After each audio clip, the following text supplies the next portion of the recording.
Okay, if everyone hears me. So this is the annual lecture series in memory of Professor Arya Dvoretzky. I'm first going to say a few words about Arya, and then I'm going to speak of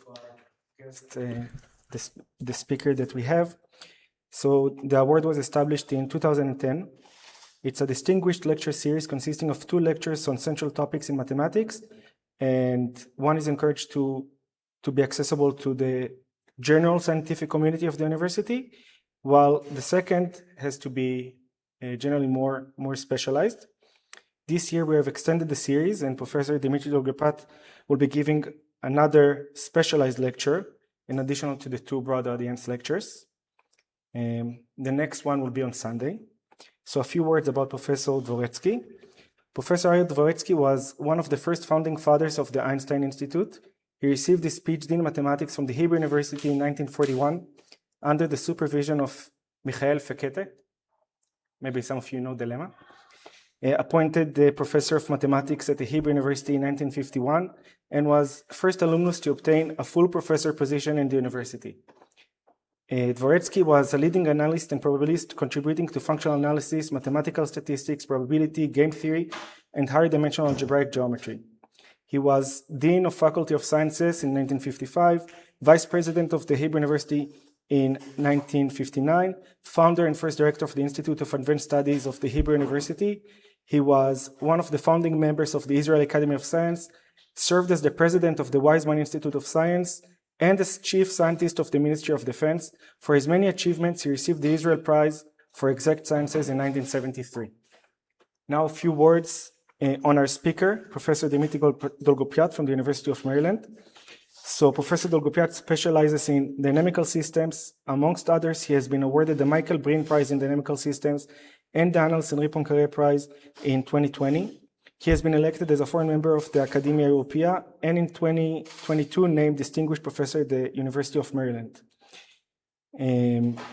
As some of you have seen, on the posters advertising for the talk, you saw this famous Galton board, which is a symbol of fundamental object in mathematics and a symbol of probability and determinism which rises from chaos. Dima is a specialist on that.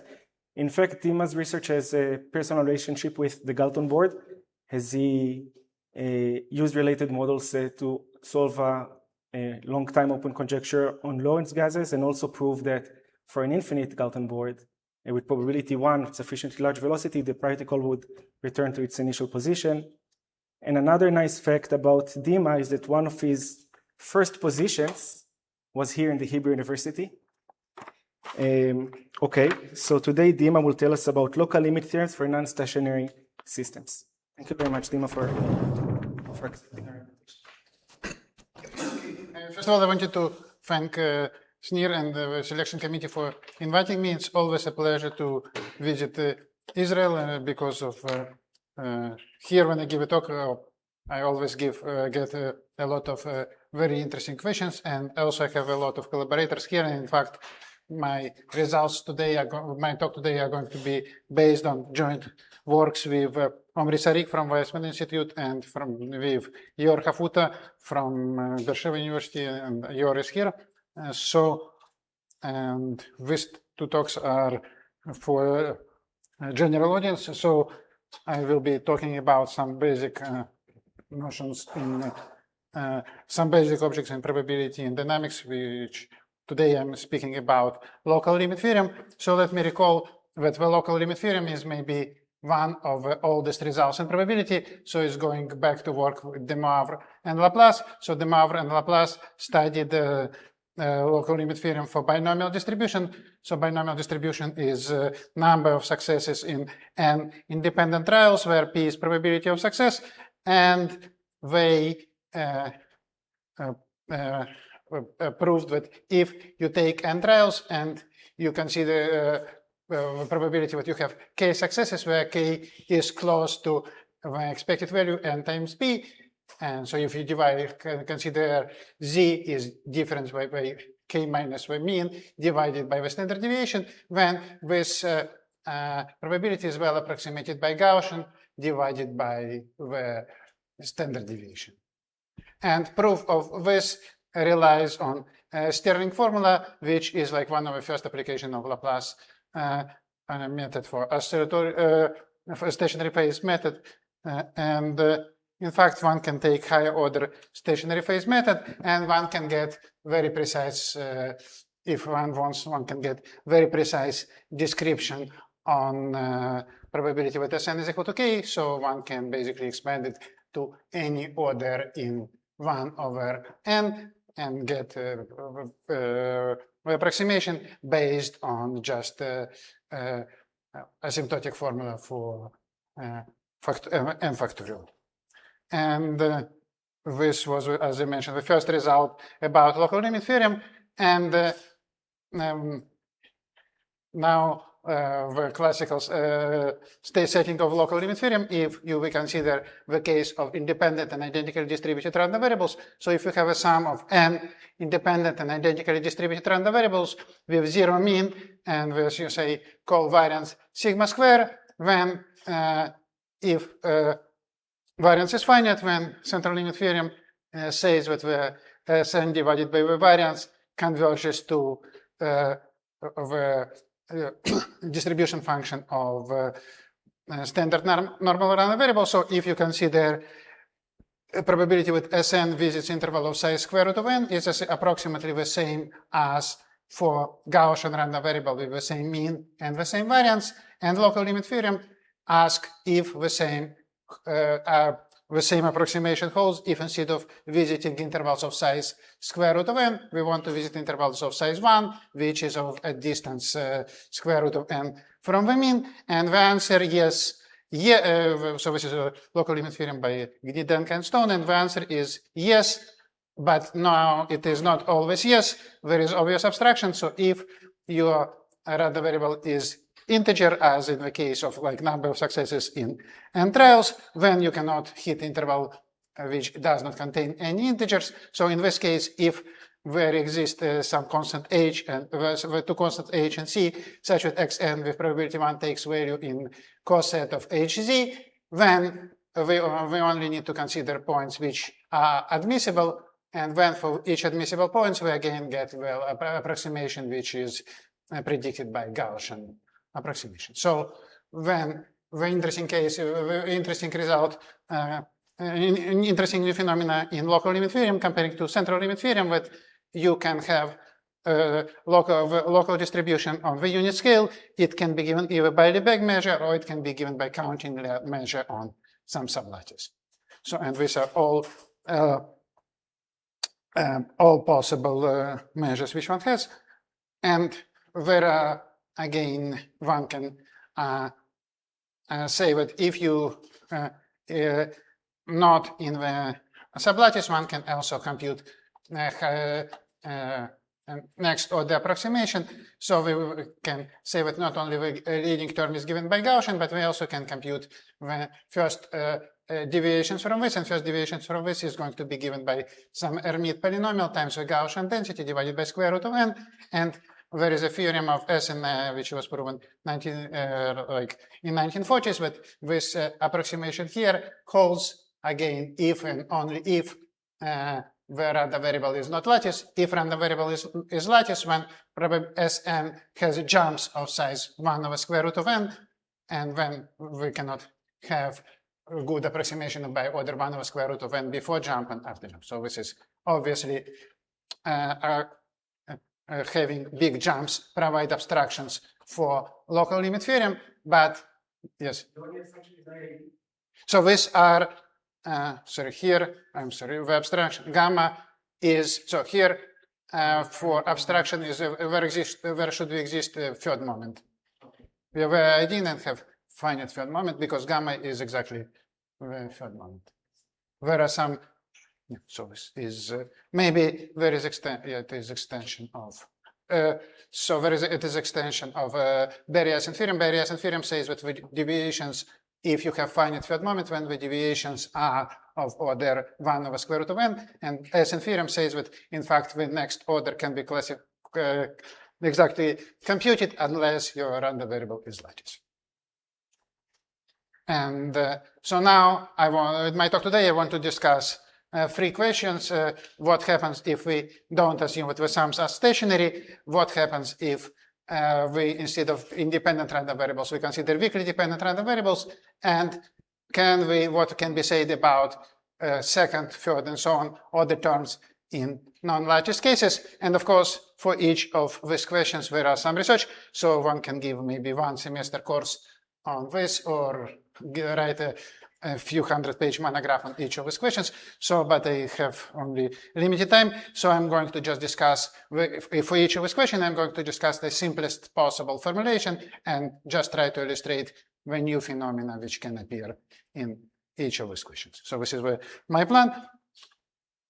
So let me start with a non-stationary case. So now I just consider again Sn is the sum of n independent random variables, and now we have and I assume that we have zero mean, and also I assume that xn are uniformly bounded. Just otherwise I need to impose some uniform integrability assumptions, so statements become more complicated. And then I want to see what happens with local limit theorem and central limit theorem before local limit theorem. So central limit theorem was understood again in 100 years ago. So it's like work of Feller and Lindenberg, and this result which I mentioned here is a very special case of Kolmogorov free series theorem. It says that if you have this sum of independent random variables which are bounded, that with sum there are two possibilities. Either the central limit theorem is satisfied, or the variance of the sum is bounded, and if the variance of the sum is bounded, then the sum converges with probability. Yes? So this is maybe like it's like maybe around the end of 30s, maybe 30s. But so now we want to see, this is like for central limit theorem, but this is just very special case of Kolmogorov free series theorem, because there is no assumption that xn is bounded, but then you need to consider certain cutoffs.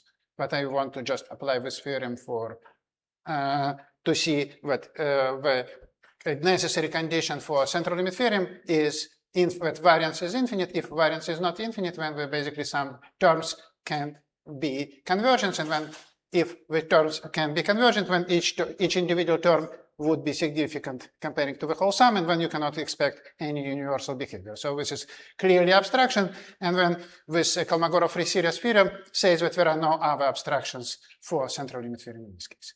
And so now for a local limit theorem, we have the same similar results. So suppose now that we have central limit theorem, so variance goes to infinity, and then we say that local limit theorem holds unless our random variables are lattice. So what does it mean that this is non-stationary case? What does it mean that it is lattice? That xn can be written as cn, zn, and yn. It can be split into three parts, and cn is a constant, zn takes value in some lattice, and yn is convergent expression on its true. So this is just combines the abstractions which is known from local limit theorem for IID case and abstractions of convergence which is from Kolmogorov free series theorem. And so this is this result can be also so this extends the previous results, which was due to Prokhorov and Rozanov. So Prokhorov, for example, he says that now suppose that when xn are integer valued, you can ask when you have usual local limit theorem for integer valued random variables, and it says that this theorem, this local limit theorem holds if and only if there is no some number h such that integer h such that like eventually all my terms take are equal to most likely residue modulo h. And of course, if you want to consider the sum on the projection on the finite, so this is h of hz is a finite set. So if you want to consider projection on the finite set in this some discrete sum converges, it should be just taking finitely many values. So this theorem here is extends in some sense this theorem here. And So when we have some other results jointly with you about some more precise version of central limit theorem. So again, under the same assumptions that I mean, it's just we want to assume that variance goes to infinity, otherwise the result is not interesting. But it says that probability that Sn divided by Vn by the square by standard deviation is less than secant is equal to the same as for normal random variables plus the deviations of order variance to the power. Sorry, there should be Vn to the power 1/2. There is no 3/2. Sorry, and here the error should be small of Vn, not n. Vn square root of Vn. So this, yeah, sorry, no. So this is Vn to the power 3/2 because here Sn can grow like Sn. The third moment can grow like the bound for third moment is about Vn. So this is if usually you divide Vn, when the denominator grows like Vn, numerator grows like Vn, denominator goes like Vn to the power 3/2. So this ratio is 1 over Vn, and the other one is lower order terms. And this is, again, now let me recall Prokhorov theorem. So Prokhorov theorem says that for integer value random variables, the standard local limit theorem holds unless provided with some probability that xn it takes most likely not equal to most likely value diverges. And so when there is in the joint paper reviewer, we also provided higher order terms for this local limit theorem, but now instead of higher order terms being just polynomials, we need to take trigonometric polynomials because there may be finitely many resonances which are roots of unity, and so this probability can be periodic. So, for example, if you take a simple random walk, which takes value plus or minus 1, then it takes odd values for odd parameters and even values for even n. So you need to account for this, and this corresponds to this roots of unity here. But apart from this finitely many resonances, we can have polynomial expansions for the probability. And as before, sometimes we can take just only the terms corresponding to resonance at 1, and this happens if this sum, which is necessary for Prokhorov theorem hold. So if the sum should diverge for local limit theorem to hold, but for resonances not giving the contributions to this Edgeworth expansions, this sum should diverge faster than logarithm of the variance. So this is the sufficient condition for non-existence of resonances. And in fact, it's also necessary conditions if you allow stable expansions. So stable expansion means that not only with such expansion holds, but expansion holds if we drop first few terms, and if we assume this is also necessary and sufficient condition. And so this is the results for just independent random variables. So now we want to also dismiss assumption about independence. And so again, simplest example would be when we consider Markov chain. So suppose we have a space X mu some probability space. We have some background measure mu. And so we have a Markov chain. So if we know the past of this Markov chain, when the probability with xn plus 1 belongs to some A is given by integration by some density with respect to this background measure. And we suppose that this density is bounded, say, from above and below. And we want to consider the sum of some additive functional. And we assume that this additive functional depends on two values xn and x plus 1. You can also consider the case when it depends on finitely many values. So you just can reduce this to depending just on two values by what we call higher order presentation coding. So high block presentation coding, so it is not a big restrictions. And again, we assume that f is uniformly bounded. When this case was studied by Nagaev, again, my result which I mentioned is some special case to simplify the statement. But what it says that there are two possibilities. Either Vn is bounded, the variance of a sum is bounded. If not, then the sum f of xy can be written as g of y minus g of x. So if this happens when this sum becomes telescoping sum, and if we become telescoping sums, where again the sum is of order 1, there is no interesting, where you cannot have for universal behavior, but if this f is not a co-boundary, then the central limit theorem holds, and then also local limit theorem holds, and local limit theorem holds unless there are two abstractions, where one abstraction is co-boundary abstractions, which is known from central limit theorem, and the other abstraction is integer abstraction, lattice abstraction, which is lattice abstraction, which is also for local limit theorem, which we saw before. So this is the result for stationary Markov chains. And there is also theorem by Herve and Penn, which says that in the non-lattice case, one also compute the higher order terms. The next approximation of order 1 over square root of variance as before.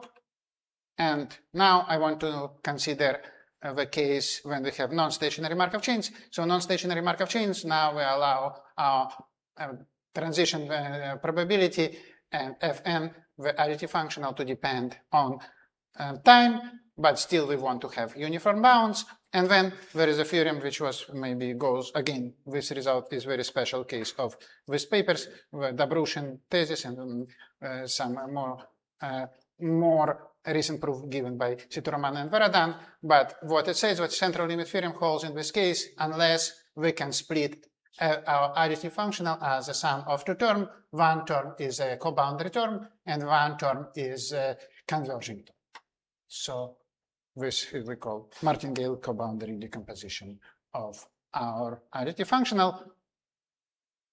And so now we have a local limit theorem. It's like joint work with Omri Sarik, says that under the same condition, we have local limit theorem unless Fn can be split as a sum of three parts. So one is a lattice, like Cn a constant, Zn takes value in some lattice. When we have gradient abstractions from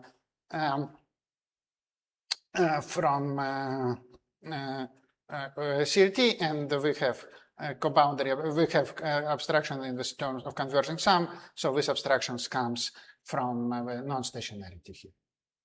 And just I wanted to mention Dobrushin, he considered in his thesis the case when f depends only on one variable. So Dobrushin, in this case, he proved that this co-boundary abstraction does not appear because the function of one variable cannot be a co-boundary. But when the proof which was given by Sitterman and Varadan of this theorem also allows to basically consider finite dependence, and it gives this result here. So this is the statement which we have. And then again, with your we have, but if the non-lattice case, so non-lattice case, if f does not allow this reducible, cannot be reduced to these three terms, we can also compute higher order, this next term of 1 over Vn as before. And so next, I wanted to mention the result. Now I want to also to discuss the case when our additive functional depends on not only on finitely many variables, but it depends on all variables along my trajectory. So we consider xj so we take aj some finite set, xj takes, so we take xj take value, each xj take value in finite alphabet. So we assume that number of symbols at every time, at every step is uniformly bounded. And then for such sequences, we can consider the distance dm of x prime and x double prime is equal to 2 minus s, where s is separation time. So s is the minimal number such that for j less than s, the symbols coincide in the window size s around n. So this is the distance which I want to consider, and I consider my additive functional which depend on all parameters, but I want to assume that these functionals are uniformly ordered with respect, so a functional at time n is uniformly ordered with respect to what we see around xn, and I want to consider that logarithm of to see. So if I know all my previous symbols, so I don't now assume what next symbol depends on the previous symbol. It can depend on the whole history, but this dependence we want to be given by a Herder function. So this is what we want to assume, and then there is a theorem of Konz and Razi which says that exactly the same result as for Markov chain holds in this case. So the central limit theorem holds unless we can split our additive, our function, our summands as a sum of a co-boundary and the conversion series. And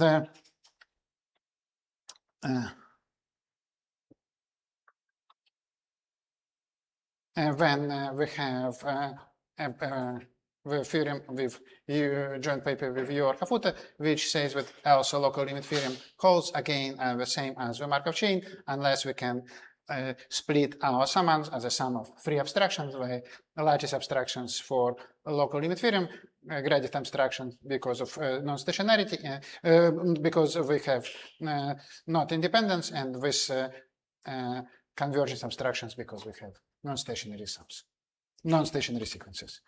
And again, if we don't have with lattice abstractions, we can compute the first order correction to the central limit theorem as before. And this we assumed in our papers with Yor that AJ are finite, but when there is a recent preprint of Yor which allows also infinite state space, but when there are some additional technical assumptions on the state spaces, which I will not discuss here for sake of time. And when we can also apply this for dynamical systems. So the simplest example would be the following. Suppose we have an also diffeomorphism of d-dimensional torus. When we take we can find some neighborhood of this map H, such that if we consider maps H1, H2, Hn from this neighborhood, and we consider the sum of f and fn are uniformly Hölder functions, and we sample them along with non-stationary compositions Hn, Hn minus 1, H1, then we have a local limit theorem for the sums, and here this lattice assumption doesn't appear because of some topological reasons, and the only restriction is that the variance should be bounded in this case. And so this is what I just after. So this is like some application to dynamical systems, but there are still many results about local limit theorem for dynamical systems. So if we don't assume that all these maps H1, H2, Hn are close to given H, when we don't know if the statement holds, even if we take one ergodic toral automorphism of two four-dimensional torus, which is not hyperbolic but partially hyperbolic, we don't know if local limit theorem holds. If we consider translations on homogeneous spaces, we don't know if local limit theorem holds. So a local limit theorem we don't have as good understanding as central limit theorem. Yes? So there's a neighborhood of H? Sorry? The second of the corollary, there's a neighborhood. Yeah. U is neighborhood of H. F, there are no restrictions on F, apart from the sequence of that. So this is. And okay, so this is basically what I wanted to say a few words about the proofs of all these results, but maybe some advertisements also what I want to discuss, something which I'm going to discuss next time. So maybe I just make some small a small intermission. So we want to again. I just discussed the first two questions which I formulated today, which was about non-stationary non-independence higher order terms. I discussed only partially, but we can still consider this the following setting. Suppose we have sum of n independent identically distributed random variable, and then we can define something which is called Edgeworth series. And again, Edgeworth series, similar to what is done for, say, for binomial distribution, we take characteristic function and we take its expansion up to higher order in as powers of n around the origin, and we take Fourier transform or inverse Fourier transform, and as a resulting expression would be in the form of Gaussian density times some Hermite polynomials, and so this is called the Edgeworth series. So this is a formal series, and we say this is a formal. So this is just some expression called Edgeworth series, but we say that Sn admits a dwarf expansion of order R if you consider probability that Sn over this standard deviation less than Z minus wisp correction is decays faster rate than the leading terms here. So it could happen, the Edgeworth expansion, Sn could admit in some cases Edgeworth expansion holds, in some cases it does not hold. And for example, Kramer proved that if Xn has all moments and it has a smooth density, when Edgeworth expansion holds, so it's a sufficient condition, but it is not necessary condition. But what is necessary, that if you have Edgeworth expansion of order R, then you cannot have jumps of size n to the power R over 2, because when you cannot approximate as before function before jump and after jump. And so now what we want to consider is the case when Xn takes finitely many values, A1, A2, AD, with probability P1, P2, PD. And so then you cannot have Edgeworth expansion of order more than D. And we want to see what is corrections to, maybe you can have some other corrections. And what happens, we fix some Z, but we take with coefficients, with numbers A1, AD plus 1, P1, PD plus 1, we take them randomly. And then the statement which we have with Casson-Fernandez says that if we consider Edgeworth correction minus actual probability, and we scale it by n to the power d over 2 plus some smooth function, then this, because now A1, so now n is fixed, Z is fixed, but A1, AD, P1, PD are random variables, so this becomes a random variable, and we can ask about the law of this random variable, and the statement says that this random variable converges in law as n tends to infinity, and the distribution of this random variable does not depend on the distribution of A1, AN, P1, PN, and does not depend on Z also. If we multiply by this e to the z squared. After this trivial normalization doesn't depend on z. So in other words, what it says that if we know A1, AD up to, say, error 10 to the minus 10, but we suppose that the coefficients are uniformly distributed on this cube of size 10 to minus 10, then we cannot compute next term in the correction, and this term is going to be random, and the distribution of this random variable, which we get in the limit, we call it Ziegler transform on the random lattice. So this is what I'm going to maybe mention next time. But just this time I just mentioned this limit exists. It's a Ziegler transform. So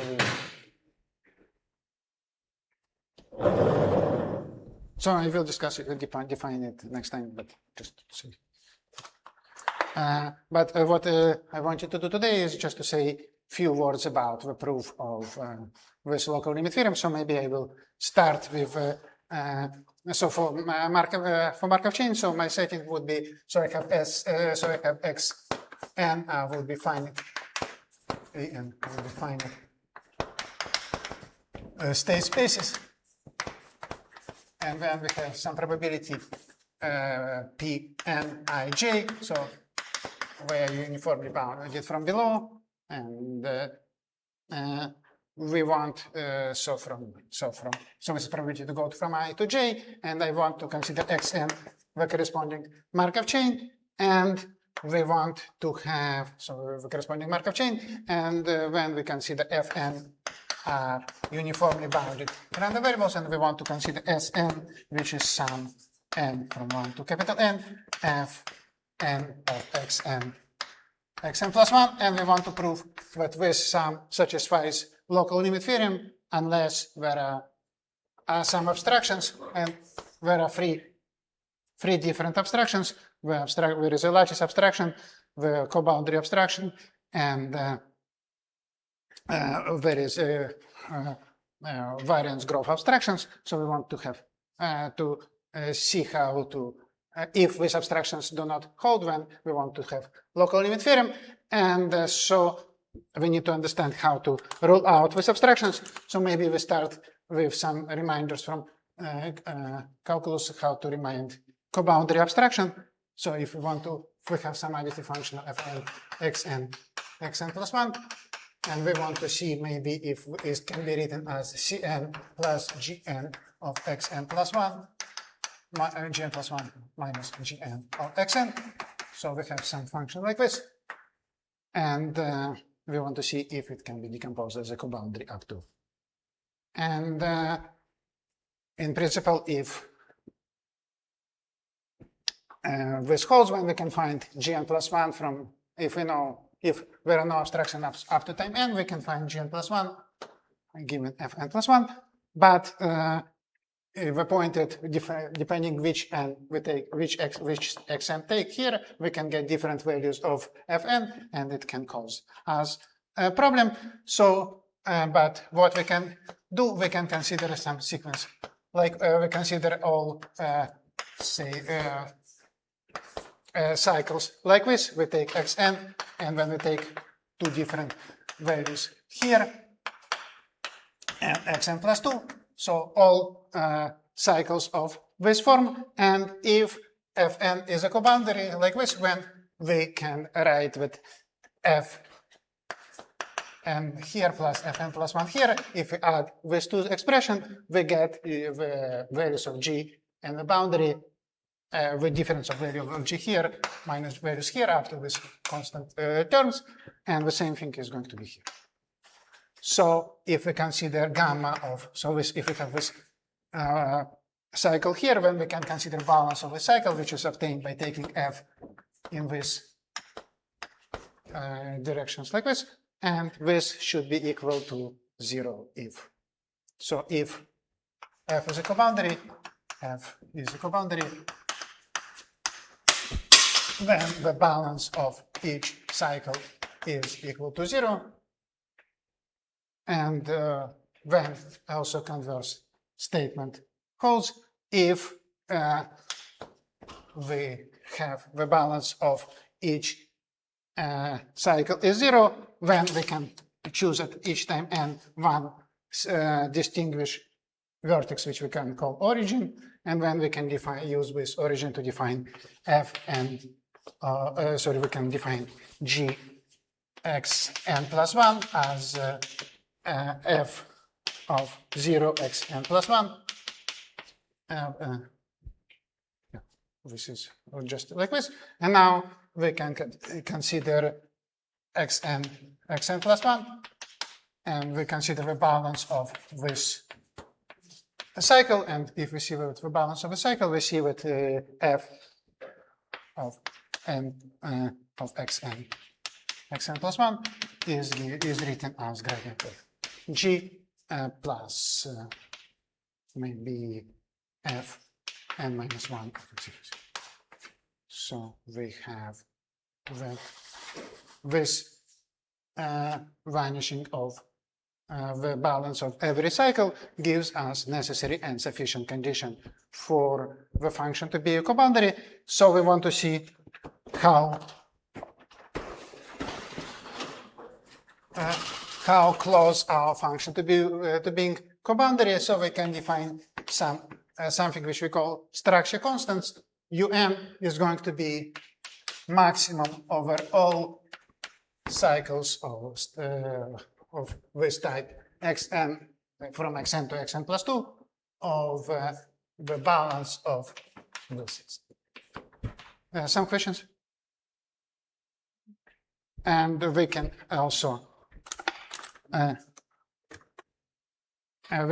define dn of xi, and this would be the same thing, but now we take maximum of all cycles of the distance of this balance to 0 on the torus TC. So maybe TC would be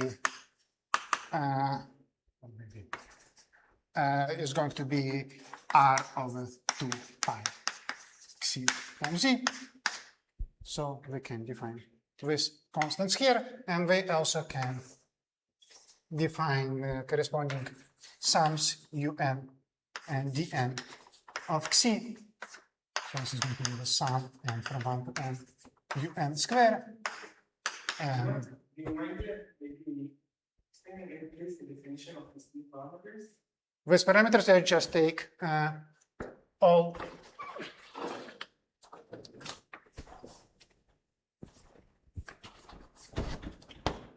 all cycles of length 4 starting from n, xn, and I take the maximum. Or you can take maximum absolute value, but if I go here, I can also go in the opposite direction. So What do you mean with this two time like cycle? It's not very important. Just to want to have a definition which is consistent with what we have. Because you have different sides. But in principle, this one is not very important. It's just a constant. But what with un and dn measured, it's measured how with two expressions what we measure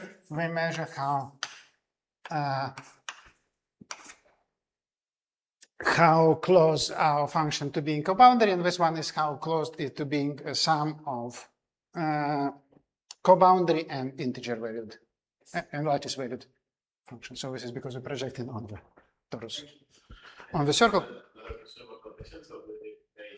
Pi and gamma, they also depend on n, right? Yeah, this is this one depend. Yeah, this maybe p pi n maximum over the cycles of starting at n.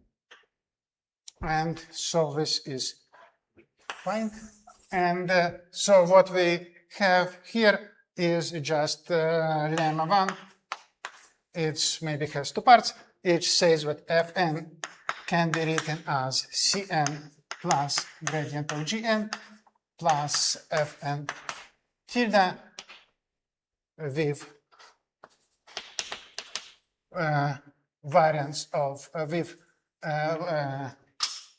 so Fn tilde bounded by some constant, maybe 4 times un. And the same thing holds. We can split Fn as Cn plus gradient of Gn plus Fn hat plus maybe Zn with Zn taking values in 2 pi over Cz and plus Fn hat and Fn hat less than constant Vn of X. So this is just like the same proof I gave before. So before I say that if balance of each cycle was 0, then I can use this definition, and when I get that this Fn is 0, but the same argument shows that if a balance of this rectangle of this cycle is small, then the error which I make is going to be small. What's the assumption for the limit? Don't make any assumption. Yeah, but these assumptions are just Fn are uniformly bounded. And we want to assume that we can go from every side to every side. So then what's the importance of F tilde? Just that it's bounded. Fn is very bound, but un can be very small. Because un is very small. So In some cases, so like what we can conclude from this, so hence, for example, hence if, sorry, it's not hence, maybe lemma 2 first, and lemma 2 would say that if you have some, it says that there exist constants C1 and C2 such that Vn can be bounded C1 un plus C2, so C un over C1 minus C2. So Vn is have the same order as un up to multiplicative constant, and in particular, and so this upper bound is just obvious from here because co-boundary does not change the variance, and maybe this one is slightly more difficult, like requires a little bit of justification. But what we used here, with if you have variance of some of any random variable, is going to be greater than conditional variance given any sigma algebra, say F. And for the sigma algebra here, we can consider, for example, U even is going to be the sum n even un square, and U odd is going to be the sum n odd un square, and one of these sums is larger, and so suppose, for example, that this odd sum is larger, when we can take F to be, if this sum is larger, when we take F equal to F even, suppose we know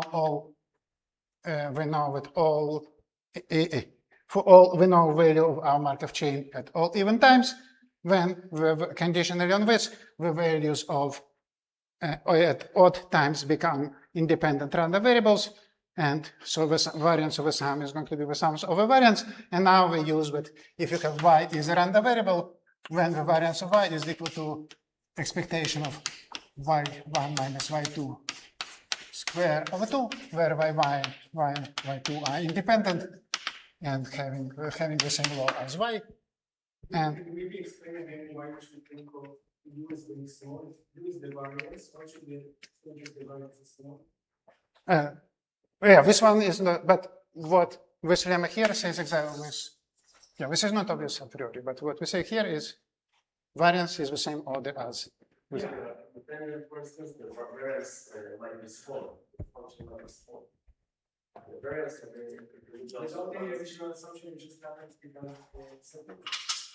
So maybe now we want to see, like, maybe I just want to formulate.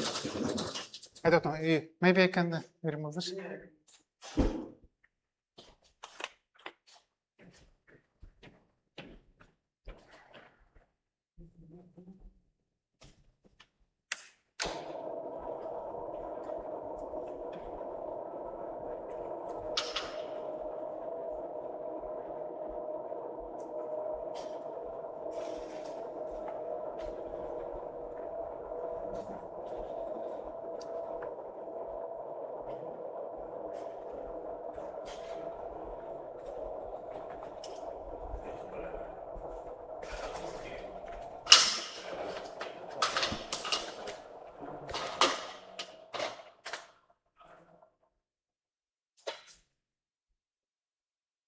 Maybe it takes some time to turn on. So maybe just what I want to, okay, in any case. So what I wanted to say from here, what we can conclude, for example, that if n is bounded, so which means the sum of this un square converges, then you can split Fn as sum of Cn plus gradient of Gn plus Fn tilde with sum Fn tilde conversion almost surely. And similarly, if Gn of C is bounded for some C,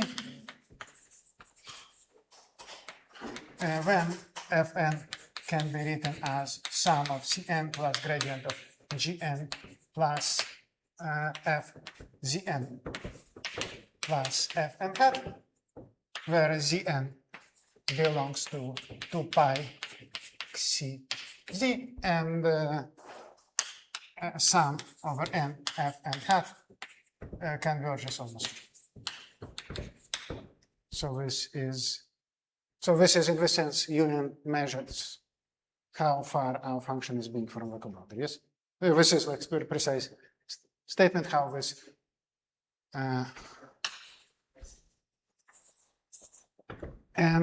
So now what we want to also to do is we use.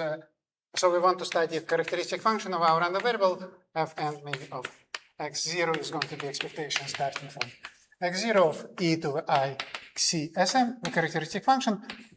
And so we have one thing which we want to which we are going to use is called Nagaev formula. So Nagaev formula says that f n of xi is going to be obtained by application L1 xi, L2 xi, Ln xi applied to 1, and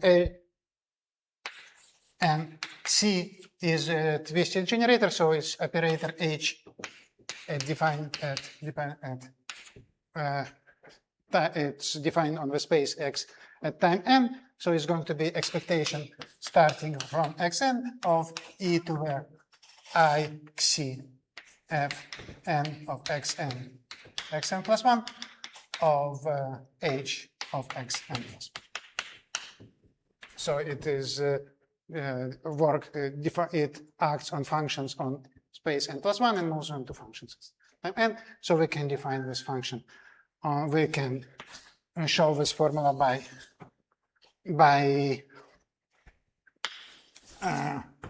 induction, and when what we want is to have some estimates on this, some spec on these operators, and so we want to have some decay, and I think the lemma which we want to use is this lemma here.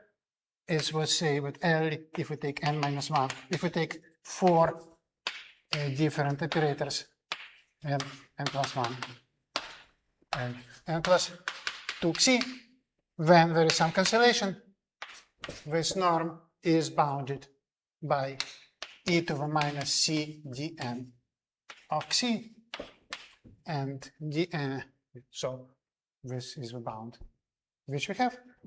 And so to have this bound, we just consider this operator is going to have is integral operator with kernel x. So this operator is going to have kernel xn minus 1 xn plus 3 is going to be the sum over all paths which go from xn minus 1 to xn plus 3 of e to the xc, the balance of this path, so the sum of function along this path times probability of this path. And probabilities are uniformly bounded, and so therefore what happens here, I go from xn minus 1 to xn plus 3, and then I have the cycle at time n which gives me the maximal balance. So I consider just these two paths going from here to here, the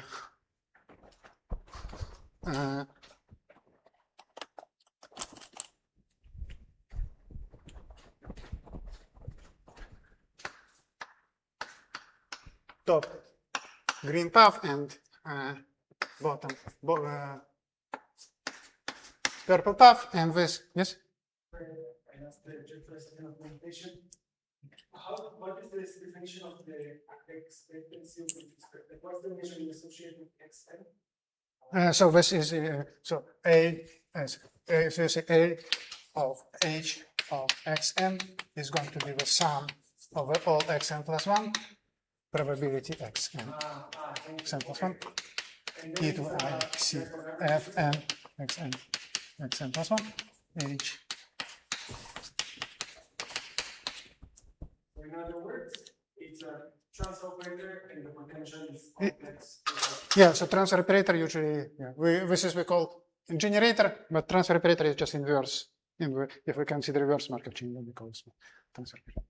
But this is just what we see that there is some, because of some non-trivial holonomy, we have some cancellations, and these cancellations are responsible for this cancellations in the size of the kernel of this operator. And as a result, what we have phi n of xi, if we want to estimate it, say L infinity norm on some interval I, if we want to estimate its L infinity norm, is going to be bounded by e to the some other constant dn of xi. And so, because of this, what we know is what we already know from this lemma here, that either this, if either Fn is reducible if either Fn is reducible, and reducible means we can split this as a sum of a co-boundary convergent term and integer term or lattice term, or phi n, say for any interval which if I does not contain 0, for any interval which does not contain 0, we have that Fn L infinity norm of this goes to 0. Lemma 4 is you show a spatial gap for this random composition. Yes. Yeah, this is some gap for this composition, and this gap can be big or small depending on how, because these numbers can be very small. Yes? It's not uniform. The EM is not uniform on the low. No, we don't make any things. And so this is what we have, but this is not exactly what we want, because we want to have bound not O1, but we want to have, so we have bound little O1, but we want to have little bound 1 over square root of variance. So this is, and what we want to use here, but basically un of xi, if you have xi prime and dn of xi prime and dn of xi double prime cannot be small. If you suppose that xi prime is very close to xi double prime, suppose we take two nearby points, then these two expressions cannot be small at the same time, unless un is also small. So then maybe just, this is just because if you find some cycle which is not 0, if you have gamma of the cycle is not 0, then e to the 2 pi I xi gamma cannot be small for different values of xi, because once we change xi, it rotates around the circle. And so this is the precise statement which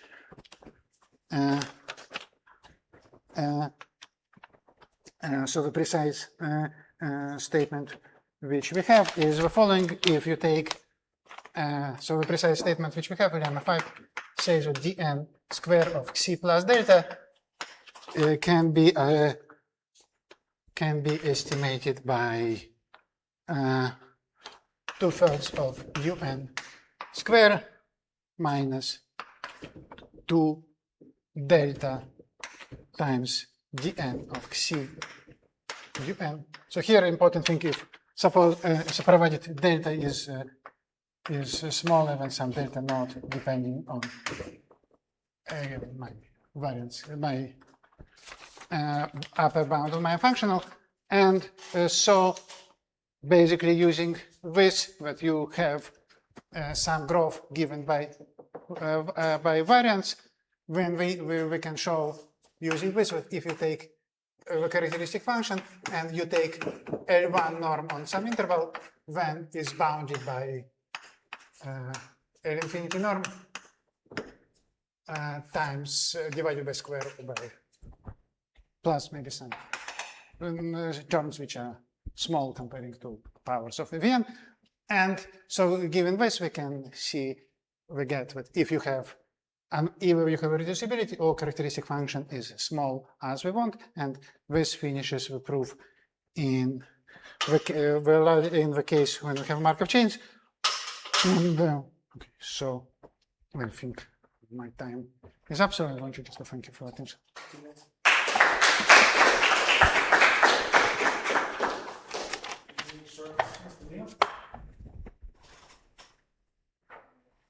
Maybe I will ask one short notes question.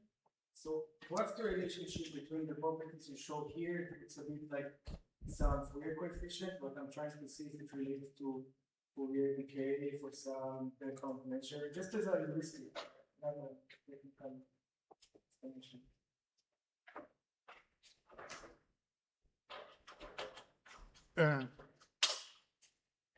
So Fourier decay is basically in the questions of Fourier decay, usually you assume that xi is large. So when you if you say dynamical system, you have some kind of renormalization. So you start with Xi very large, and you want to bring Xi together with like by using your symmetries of your system, but you can do it because your characteristic function is close to 1 near 0, so you can do it in only finitely many times. And so, but every time you do it, you decrease your Fourier amplitude, so you get some similar estimates also for Fourier decay, but so you have also composition of some non-stationary transfer operators, but basically the properties which we because you change Xi from one step to another, it becomes